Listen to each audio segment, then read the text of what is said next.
Hello, അസ്സാം വലൈക്കും.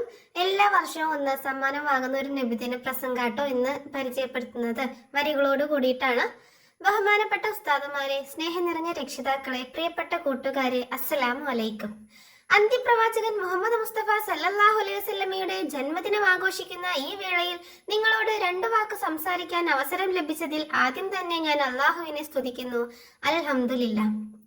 മുത്തുനബി സല്ലല്ലാഹു അലൈഹി വസല്ലമ തങ്ങൾ ധാരാളം മൂല്യങ്ങൾ നമുക്ക് പഠിപ്പിച്ചു തന്നു. എന്റെ ഈ കൊച്ചു പ്രസംഗത്തിൽ അതെല്ലാം വിശദീകരിക്കാൻ കഴിയില്ലല്ലോ.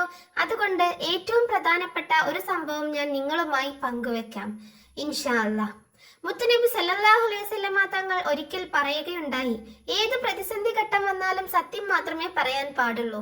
ഇത് വെറുതെ പറയുക മാത്രമല്ല അവിടുന്ന് ചെയ്തത്, അത് അവിടുന്ന് ജീവിതത്തിലൂടെ കാണിച്ചു തരികയും ചെയ്തു. അതുകൊണ്ട് തന്നെയാണ് മുത്തനബി സല്ലല്ലാഹു അലൈഹി വസല്ലമയെ ശത്രുക്കൾ പോലും അൽ അമീൻ എന്ന് വിളിച്ചത്.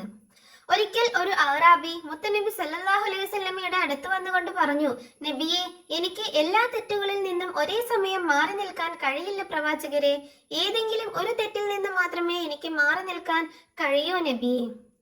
ഈ സമയം നമ്മുടെ മുത്തനബി സല്ലല്ലാഹു അലൈഹി വസല്ലമ തങ്ങൾ ആ അറാബിയോട് പറഞ്ഞു, നിങ്ങൾ ജീവിതത്തിൽ ഒരിക്കലും കള്ളം പറയരുത്. ഈ ഒരു തെറ്റിൽ നിന്നും നിങ്ങൾ മാറി നിൽക്കണം. ഇത് കേട്ട് ആ അറാബിക്ക് സന്തോഷമായി.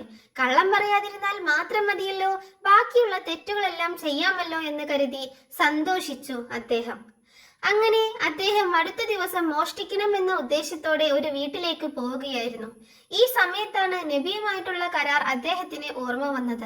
നാളെ മുത്തുനബി സല്ലല്ലാഹു അലൈഹി വസല്ലമ തങ്ങൾ മോഷ്ടിച്ചിരുന്നോ എന്ന് ചോദിച്ചാൽ ഇല്ല എന്ന് പറയാൻ പറ്റില്ലല്ലോ എന്ന് ഓർത്തപ്പോൾ അയാൾ മോഷണ ശ്രമത്തിൽ നിന്നും പിന്മാറി.